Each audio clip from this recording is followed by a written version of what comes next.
तो फिल्म की शुरुआत न्यूयॉर्क से होती है, जहाँ जंग का समा है। ईवा खिड़की से ये सब देख रही थी और तभी एक जोरदार धमाके ने सब खत्म कर दिया उसकी आंखों के सामने। तभी कोई उसका हाथ पकड़ते हुए खींचकर उसे नीचे बेसमेंट की तरफ ले गया। हर तरफ अफरा तफरी मची थी, सब जान बचाने को भाग रहे थे। ईवा का हाथ पकड़ने वाला इंसान उसे खींचकर एक बंकर में ले गया। यहाँ एक आदमी ने इनके आने के बाद ये बंकर बंद कर दिया और फिर उसे टेप से सील भी कर दिया ताकि बाहर से आने वाली रेडिएशंस उनको नुकसान न पहुंचाएं। बाहर से लगातार लोगों की चीखने पुकारने की आवाजें आ रही थी। ये बंकर माइकी का था और माइकी ने ही बनाया था, जिसे पहले ही ऐसी किसी आफत का अंदाजा था। वो यहाँ मौजूद 6 लोगों को बताता है कि अगर किसी ने यहाँ से बाहर जाने की कोशिश की तो वो जलकर राख हो जाएगा, क्योंकि बाहर इस बड़े ब्लास्ट की वजह से टेम्परेचर बहुत ज्यादा हो गया था। रेडिएशंस ने अगर उनकी बॉडी पर असर कर दिया तो ये लोग हैंडीकैप भी हो सकते हैं और पागल भी। अभी वो यही बात कर ही रहा था कि एक और बहुत बड़ा ब्लास्ट हुआ, जिसकी वाइब्रेशन से इस बेसमेंट की छत पे गिर गई। बाहर का हाल इससे भी ज्यादा बुरा था। कोई नहीं जानता था कि किसको कितने वक्त के लिए यहाँ रहना पड़ेगा। ज्यादा वक्त रुकने का सुनकर एक वेंडी नाम की बच्ची पैनिक हो जाती है और बाहर जाने की जिद पर उतर आती है। तो माइकी उसे धमका देता है। सब पूछते हैं कि हम यहाँ करेंगे क्या। तो माइकी कहता है, अगर तुम सबको जिंदा रहना है तो बस तुम्हें मेरी बात माननी है। मैं पहले भी नागासाकी की जंग में ऐसी सिचुएशन में रह चुका हूँ। ईवी और सभी लोग बाहर की दुनिया से कांटेक्ट करने की कोशिश तो करते हैं, लेकिन इनके मोबाइल्स में ना तो सिग्नल आ रहे थे और अगर कभी भूल कर सिग्नल आ भी जाता था तो बाहर शायद कोई बचा ही नहीं था जो इनकी किसी भी मैसेज या कॉल का रिप्लाई करता। यहाँ पर एक ब्लैक अमेरिकन भी था जिसके पास एक रेडियो फोन था और वो लगातार बाहर किसी से कांटेक्ट करने की कोशिश में लगा रहता था, लेकिन कभी किसी ने रिप्लाई नहीं किया। इन्हें काफी दिन यहाँ पर गुजर गए। सब यहाँ रहते रहते बोर हो गए। जॉश और बॉबी तो बहुत ज्यादा। इन दोनों ने फैसला किया कि वो यहाँ का दरवाजा तोड़कर बाहर चले जाएंगे, लेकिन माइकी ने इन्हें मारने की धमकी देकर इन्हें रोक दिया, इसीलिए वो दरवाजा नहीं तोड़ते। जॉश यहाँ का आम खाना खा खा कर थक गया था, इसलिए उस समय आज उसने खाना भी फेंक दिया, जिससे माइकी को बहुत ज्यादा गुस्सा आया। कोई नहीं जानता था कि यहाँ कितने दिन रुकना पड़ जाए। अगर खाने की कमी हो गई तो ये लोग अभी इस बहस में ही लगे थे कि अचानक इन्हें अपने बंकर के दरवाजे के बाहर से कुछ आवाजें आना शुरू हो गई। ऐसी आवाजें जैसे कोई इस बंकर को तोड़ रहा हो। सभी खुश हो गए कि आखिर बाहर जाने को मिलेगा। पूरा दरवाजा तोड़कर 5 सोल्जर्स अंदर आए, जिन्होंने प्रोटेक्शन सूट भी पहना हुआ था, क्योंकि बाहर की दुनिया में अब ऐसे निकलना पॉसिबल नहीं रहा था। रेडिएशन से बचने के लिए ये प्रोटेक्शन सूट पहनना जरूरी हो गए थे। वो आते ही यहाँ पर जल्दी से वेंडी को पकड़ लेते हैं और उसकी गर्दन में कुछ इंजेक्ट कर देते हैं, जिसके बाद इन्होंने वेंडी को बैग में रखा और वो उसे यहाँ से ले जाने लगे। हालांकि वेंडी की मॉम अपनी बेटी को बचाने की बहुत कोशिश करती रही, लेकिन उसकी सारी कोशिशें नाकाम हो गईं। 2 सोल्जर्स तो उस बच्ची को यहाँ से ले गए थे और 3 सोल्जर्स यहीं पे थे। उनका इरादा इन सबको मारने का लग रहा था, इसीलिए पहले इन्हीं लोगों ने मिलकर इन तीनों सोल्जर्स को मार दिया। इस टाइम वेंडी की मॉम की हालत भी बहुत ज्यादा खराब थी। वो खुद भी बाहर जाना चाहती थी, इसीलिए वो फौरन उठती है और टेप उतारते हुए ये दरवाजा खोलने की कोशिश करती है, लेकिन सारे उसे रोककर एक कमरे में बंद कर देते हैं, क्योंकि वो जानते हैं कि अगर ये दरवाजा ज्यादा देर तक खुला रह गया तो रेडिएशंस अंदर आ जाएंगी और ये लोग भी जिंदा नहीं बचेंगे। खैर, दरवाजे को दोबारा सील करने के बाद ये लोग अंदर आते हैं तो अंदर 3 सोल्जर्स की लाशें थी, जिन्हें देखते हुए माइकी ने कहा, मुझे लगता है कि यूएई ने यूएस के ऊपर हमला किया है और अब वहाँ के लोग यहाँ की सारी पॉपुलेशन को खत्म करना चाहते हैं। इधर जो ब्लैक अमेरिकन था वो एक मरतबा फिर अपने रेडियो फोन से बाहर बचे सर्वाइवर से कांटेक्ट करने की कोशिश करता है, लेकिन माइकी उसे रोक देता है और उसे कहता है, हो सकता है कि तुम्हारे ही इस रेडियो फोन की वजह से दुश्मनों को हमारा पता चला हो और अब भी इसी रेडियो फोन की वजह से हम फंस सकते हैं, तुम उसे बंद कर दो। माइकी के कहने पर वो भी उसे छोड़ देता है। यहाँ अब ईवा वेंडी की मॉम के पास जाती है खाना और पानी लेकर, जो वेंडी की वजह से बहुत ज्यादा परेशान थी। इधर बाहर ये सब लोग मरे हुए सोल्जर्स के ऊपर से प्रोटेक्टिव सूट निकाल लेते हैं। 2 सूट तो डैमेज हो गए थे, लेकिन एक सूट ठीक था, जिन्हें पहनकर ये बाहर की दुनिया में जा सकते थे। ईवा कहती है, बाहर मैं जाऊंगी और अपनी आर्मी वालों को ढूंढकर उनसे मदद लेकर यहाँ आऊंगी, लेकिन ये लोग ईवा के बाहर जाने पे राजी नहीं थे, क्योंकि सूट एक था। इनको लगता है कि ईवा सूट लेकर भाग जाएगी, तो ये लोग डिसाइड करते हैं कि ये सब जोश को बाहर भेजेंगे, क्योंकि उसके एक दोस्त को सोल्जर्स के साथ लड़ाई के दौरान गोली लग गई थी और वो अभी भी यही है। इनको लगता था कि अपने दोस्त को बचाने के लिए वो वापस जरूर आ जाएगा। वो सोल्जर का प्रोटेक्टिव सूट पहनकर सोल्जर की ही गन लेकर बाहर निकलता है और देखता है कि इस बंकर के बाहर हर जगह टनल बना दी गई थी।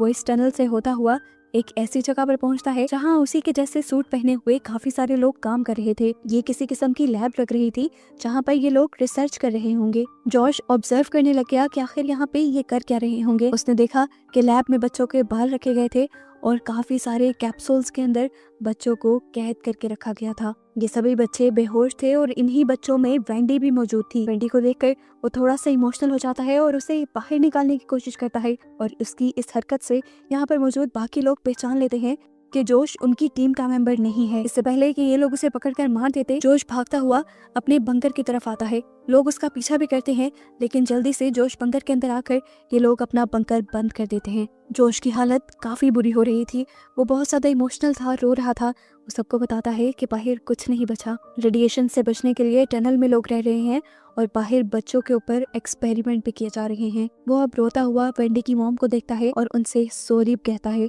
क्योंकि वो वेंडी को लाने में नाकाम रह गया था। अभी वो ये बात ही कर रहा था कि इन्होंने देखा बाहर से इनके बंकर को दरवाजे को कोई वेल्ड कर रहा है, यानी इनके आने जाने की आखिरी उम्मीद भी इन लोगों ने बंद कर दी। माइकी परेशान था, वो नहीं जानता था कि बाहर लोग कौन हैं और इनसे क्या चाहते हैं। खैर कुछ दिन और गुजर जाते हैं। अब जिन सोल्जर्स को इन्होंने मारा था उनकी डेड बॉडीज अभी तक यही बंकर में ही थी, जिस वजह से बंकर पूरी तरह स्मेल से भर गया था। इन्हें अगर यहाँ जिंदा रहना था तो इन बॉडीज को ठिकाने लगाना था। ये लोग बंकर में ही एक गड्ढा करके उसमें डेड बॉडीज को दफन कर देते हैं। लाशों को ठिकाने लगाने के बाद इनकी काफी सारी प्रॉब्लम तो सॉल्व हो गई थी, लेकिन हर गुजरते दिन और हफ्तों के साथ इनके सामने नई प्रॉब्लम आ जाती थी। अब इनके पास इनका खाना खत्म हो गया था, भूखे पेट इन्हें काफी दिन गुजर गए। आखिर ईवा को याद आया कि इस बंकर में एक ऐसा कमरा भी है जिसके अंदर सिर्फ माइकी जाता है, उसके अलावा कोई नहीं जा सकता। ये लोग छुपकर माइकी से एक दिन सारे उसके कमरे में हल्ला बोल देते हैं क्योंकि इनको लगता था कि माइकी ने जरूर वहाँ खाना छुपा कर रखा होगा। लेकिन इस कमरे में खाने पीने का कुछ नहीं था, बस एक दीवार पे काफी सारी अखबार की कटिंग्स लगी थी, उसकी एक फैमिली फोटो थी और ज्यादातर जंग की खबरें थी। ये लोग हैरान थे कि माइकी को जंगों में कितना इंटरेस्ट था और वो ऐसे अकेला इस बंकर में क्यों रहता था। अभी वो इस कमरे की सर्च कर रहे थे कि यहाँ पर माइकी आ गया और सब पर गुस्सा होने लगा और उसने सबसे पूछा कि आखिर तुम लोग यहाँ कर क्या रहे हो। सबने कहा हम खाने की तलाश में आए हैं। तब माइकी ने जवाब दिया अगर मेरे पास खाना होता तो मैं तुम लोगों के साथ जरूर बांटता, जैसे पहले बांटता आ रहा हूँ। मैं भी तुम लोगों की तरह ही भूखा हूँ। लेकिन किसी को भी अब माइकी की बातों पे यकीन नहीं था। वो फैसला करते हैं कि आज के बाद वो माइकी के साथ मिलकर इसी कमरे में रहेंगे। यहीं पर हम वेंडी की मॉम को जोश से काफी क्लोज देखते हैं। असल में उसे अपनी बेटी की जुदाई के गम से उभरने के लिए कोई साथी चाहिए था और जोश इसमें उसकी मदद कर रहा था। ये सब तो ठीक था, लेकिन यहाँ के बाकी लोगों के लिए हर गुजरते दिन के साथ मुश्किलें बढ़ती जा रही थी। खाने की तंगी ने इन्हें बहुत ज्यादा परेशान कर दिया था। तब एक ब्लैक अमेरिकन ने एक प्लान किया। हम देखते हैं कि उसके पास एक गन थी क्योंकि वो एक सिक्योरिटी ऑफिसर था। वो गन लेकर खामोशी से अकेले में माइकी के कमरे में चला जाता है और उसके ऊपर गन तान देता है क्योंकि उसने माइकी के कमरे में एक सीक्रेट दरवाजे को नोटिस किया था और उसे लगता था कि इस दरवाजे के पीछे जरूर खाना होगा। शायद वो ठीक भी था। वो जबरदस्ती उससे ये दरवाजा खुलवा रहा था कि तभी माइकी ने होशियारी दिखाई और उसके हाथ से उसी की गन छीनते हुए उसे ही मार डाला। ईवी जो इस ब्लैक अमेरिकन का पीछा कर रही थी, उसने ये सब अपनी आंखों से देखा और शोर मचाकर सबको यहाँ बुला लिया। अब सब लोग ये बात जान चुके थे कि इस सीक्रेट दरवाजे के पीछे खाना है, जिसका कोड जब वो माइकी से पूछते हैं तो माइकी उन्हें नहीं बताता। इसीलिए अब ये लोग माइकी को चेयर से बांध देते हैं और उसे टॉर्चर करना शुरू कर देते हैं। जब माइकी इस टॉर्चर से थक जाता है तो आखिर वो उस दरवाजे का कोड बता ही देता है और देखने को मिलता है कि सच में उसके पीछे बहुत सारा खाना था।